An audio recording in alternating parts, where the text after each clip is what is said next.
দেশকে ঋণ নির্ভর অর্থনীতি থেকে বেরিয়ে এসে বিনিয়োগ নির্ভর অর্থনীতিতে গড়ে তোলা হবে বলে জানিয়েছেন অর্থমন্ত্রী আমির খসরু মাহমুদ চৌধুরী।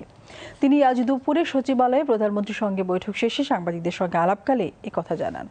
অর্থমন্ত্রী বলেন, বিগত সময় দেশকে যে ঋণ নির্ভর অর্থনীতির দিকে নিয়ে যাওয়া হয়েছিল সেখান থেকে বেরিয়ে এসে বিনিয়োগ নির্ভর অর্থনীতি গড়ে তুলতে কাজ করছে সরকার। তিনি সরকারের $1 ট্রিলিয়ন অর্থনীতি গড়ার যে লক্ষ্য রয়েছে তা বাস্তবায়নের প্রত্যাশাও ব্যক্ত করেন। আসছে অর্থবছরের বাজেট দেশের প্রতিটি মানুষের কথা বিবেচনা রেখেই প্রণয়ন করা হচ্ছে বলে জানিয়ে অর্থমন্ত্রী বলেন, বাজেটের সুফল যেন সমাজের সকল স্তরের মানুষের কাছে পৌঁছায় সেই লক্ষ্যে কাজ করছে সরকার।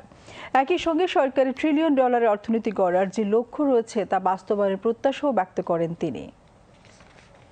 প্রচুর ঋণের বোঝা, অর্থনীতি দারিদ্রতা বেড়েছে, বিনিয়োগ কমেছে,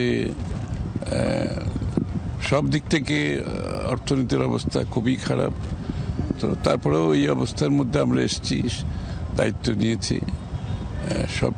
এরপরও বাংলাদেশের প্রতিটি মানুষকে মাথায় রেখে বাজেট দেওয়ার চেষ্টা করেছি আমরা, কারণ বাজেটের এই অর্থনীতির সকলের অংশগ্রহণ আমরা যাতে নিশ্চিত করতে পারি এবং অর্থনীতির সুফল যাতে প্রত্যেকটি নাগরিকের কাছে যায় সেগুলো মাথায় রেখে বাজেট করার চেষ্টা করেছি আমরা।